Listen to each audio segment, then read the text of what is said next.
Hey guys, and welcome. Yes. Today we are going to be reacting to 13 Ghosts, all ghost backstories. So initially I was trying to find a game on this to see if maybe they came out with a 13 Ghost game because 13 Ghosts was legitimately one of my first ever horror movies that I watched or that I was able to watch. Like my dad let me watch this. My mom never let me watch any horror movies when I grew up. So I either had to sneak them or on rare occasions I got to watch them. But yes, this was one that I really loved. It had one of my favorite actors in it, Matthew Lillard. So I was really excited to see this. Initially, I came across it. I was like, I want to watch this, but I was like, no, I'm gonna give my reaction. So guys, with no more lollygagging, we're gonna get right into this, guys. I'll have the link down in the description down below to the video. Make sure to go check it out. Make sure to go like it as well. Without further ado, guys, no more lollygagging. Let's get right into this. Alright. Before he became my firstborn son, little Billy Michaels was simply a stubborn brat. His obsession with the world of cowboys and Indians took precedent over all else. Any attempt to drag Billy out of his fantasy world sent him flying into a rage. His parents thought it all a harmless phase, until the day that a neighbor boy discovered a real bow and arrow in his father's closet and taunted the notorious Cowboy Billy into a duel. But Billy's toy cap gun was no match for the steel-tipped arrow that took his life. His rebellious attitude and refusal to accept defeat was a perfect fit for my violent circle of angry spirits.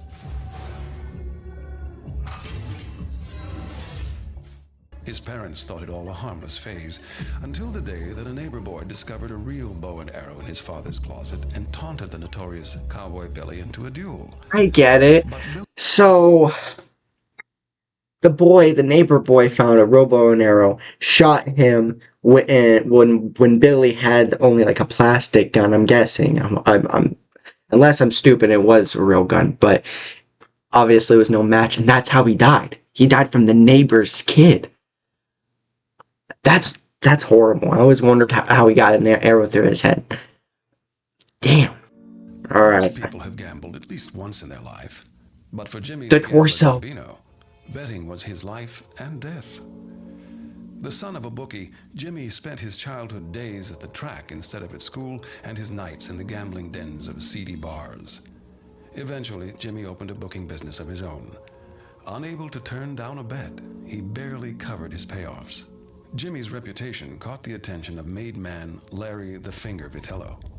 This is going. Larry approached Jimmy to place a large bet on the long shot in a heavyweight fight.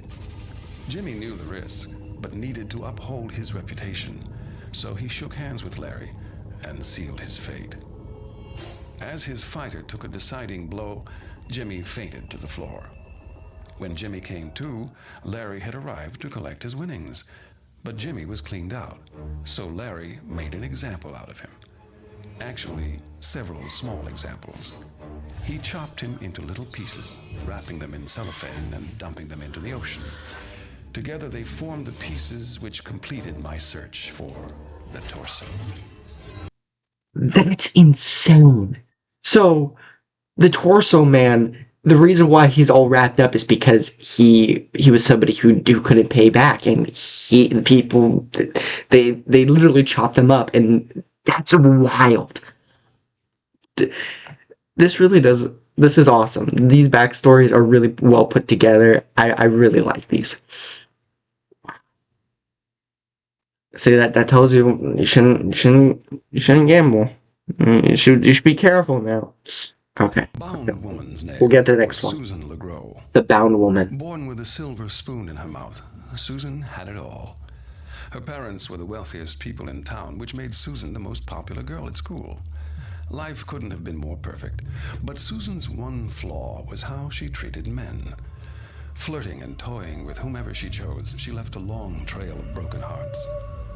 Her friends warned she'd live to regret her ways, and they were half right. Oh, I think I remember this one. In Susan's senior year, she dated the star football player Chet Walters. The night of the senior prom, Chet caught his prom queen in another boy's arms. Oh. The next morning, the boy was found clubbed to death, and Susan was missing. 2 weeks later, Susan's body was found, buried beneath the football field's 50-yard line, bound in rope and strangled to death. Arrested and put on death row, Chet's last words were, "The bitch broke my heart, so I broke her neck." That jealous monster would have made a nice compliment alongside Susan. Such wretched words and behavior, but his results were quite fitting.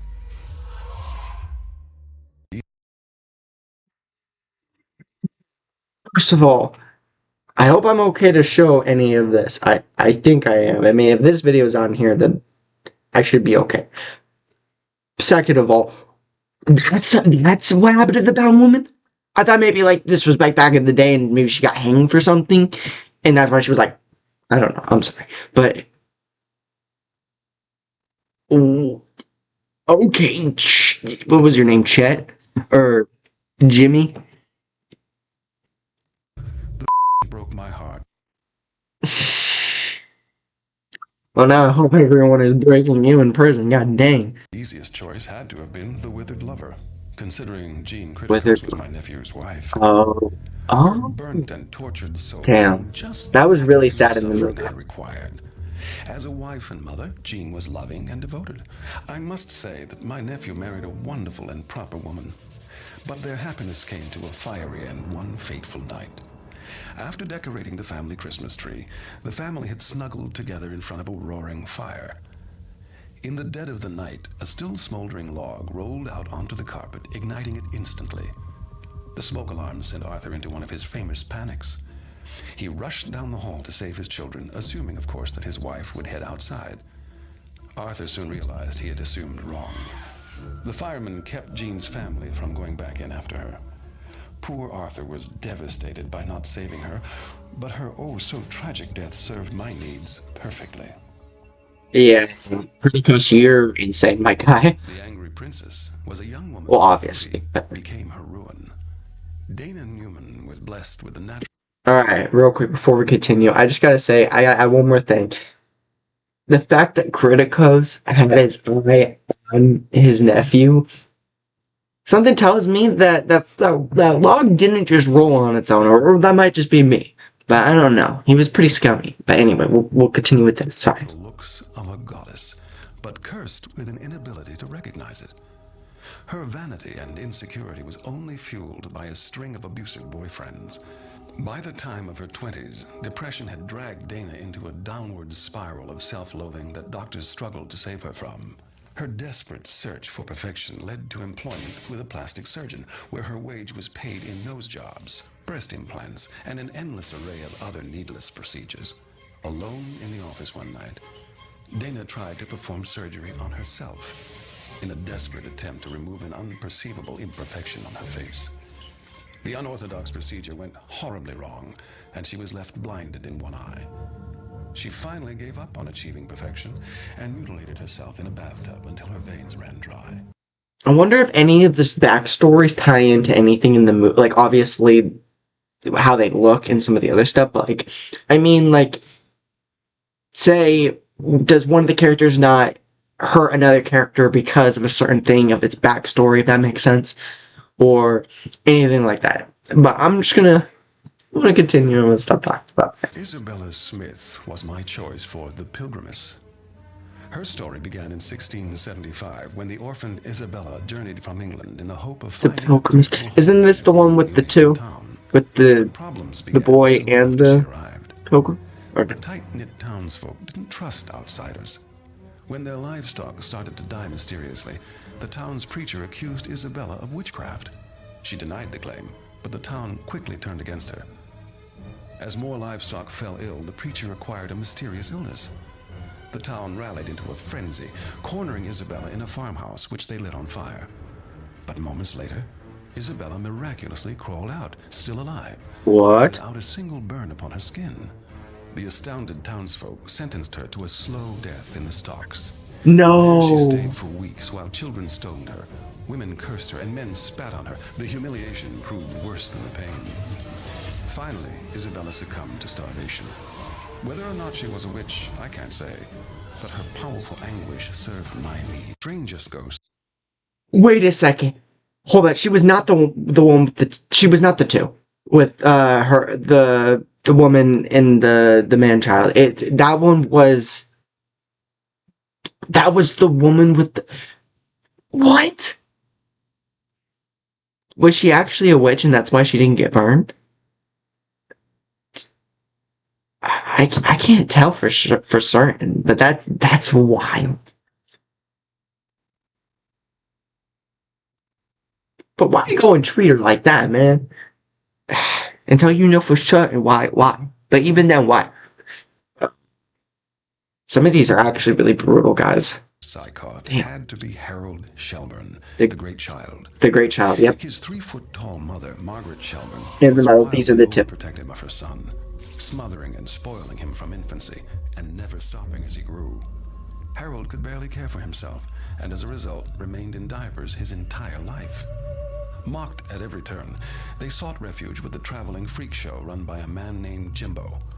Jimbo! The circus was Jimbo! necessary, That's and my they were brother's continually taunted and nickname. tormented by their own twisted kind. One night, some of the freaks kidnapped Margaret as a cruel joke. In a panic-fueled rage, Harold destroyed the entire carnival in search of his mother. When he finally found her, she had died of suffocation.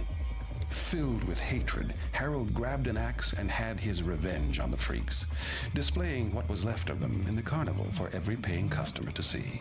When Jimbo found out what had happened, he had Harold mutilated beyond what you or I can comprehend. Well, maybe you. And you thought your family was weird. Yeah, that's why you do not mess with a mother. Okay. Yeah. You killed his mother. Of course you're gonna get hacked. Oh my god.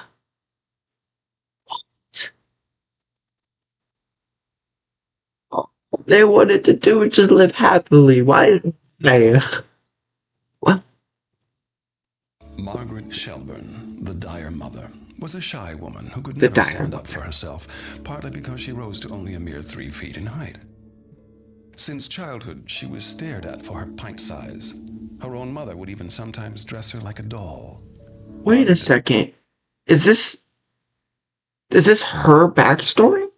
The the mother of the child? Here, as long as she found some perverse form of acceptance, a carnival barker named Jimbo put her on display in his freak show. Life was horrible, being an attraction for people to gawk at. One night, while sweeping up a donkey pen by the tall man, she spawned a beastly offspring of her own. Oh, she loved her dear son Harold more than life itself, never letting him out of her sight. The circus workers teased and tormented them relentlessly, a conflict that played itself out with bloody resolve that left nearly the entire circus free of life, including poor Margaret and Harold. Well, as they say, there's no business like show business. George Martin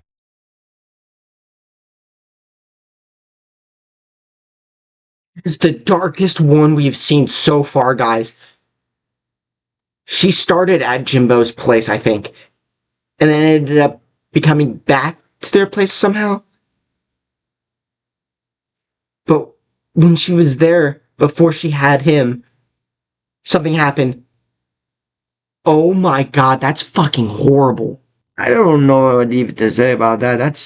That's wild. Dude. Okay. Well, I mean, we have 3 more to go. It can't get worse, guys. It can't get.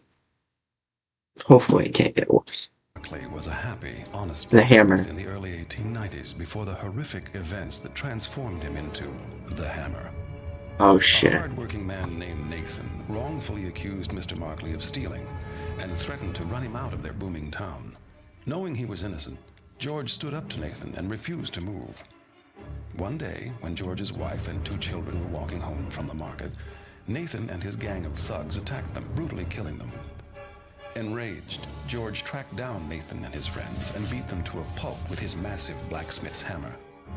The local townspeople captured George and dragged him back to his shop, where he received a brutal form of frontier justice. Tied to a tree, nails were driven deep into his body with his own hammer.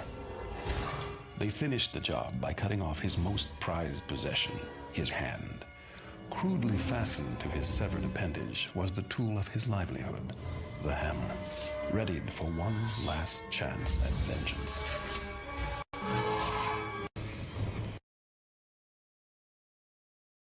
Everyone here just didn't die by natural causes. They ended up dying from society. One way or, well, I mean, yeah. No, I mean, besides the one woman who had imperfection. That one was like the first one that didn't have, but this is horrible. Um, as for this, him being chained up to the tree, and then it wasn't his fault. That most of these isn't their faults. It's just, oh my gosh, this is very wild. I don't.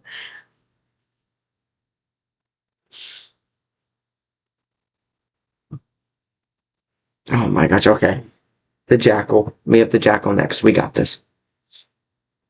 Ryan Q, the man who became the Jackal, was born in 1887 to a prostitute. Ryan later developed a sick and insatiable appetite for the female gender, attacking prostitutes and stray women with the cunning of a wild animal. As a means to cure his insatiable appetite, Ryan committed himself to Borehamwood Asylum. After years of imprisonment in a padded room, he went completely insane, scratching at the walls. You sure he wasn't already insane? His fingernails were torn completely off. The doctors kept him permanently bound in a straitjacket, tying it tighter when he acted out, causing his limbs to contort horribly. Still fighting to free himself, Ryan gnawed through his straitjacket until the doctors finally locked his head in a cage and sealed him away in a dark basement cell. There, he grew to hate any kind of human contact, screaming madly and cowering whenever approached by people. Dude, this is giving me massive When a fire goosebumps. broke out in the asylum, everyone but Ryan escaped.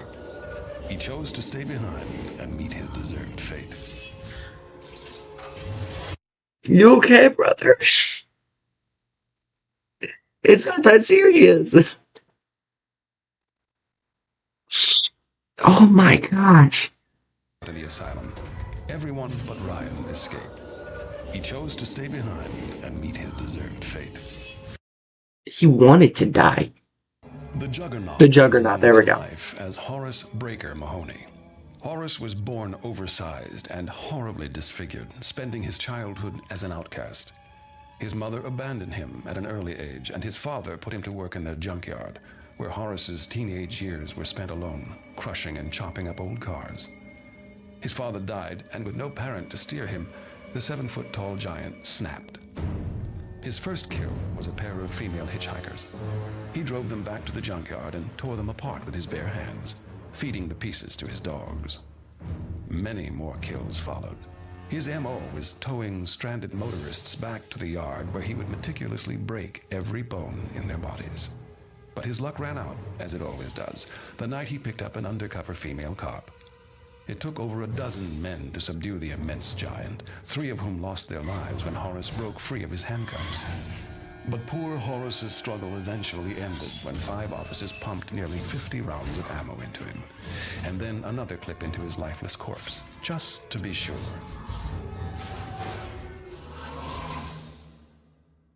Just to be sure.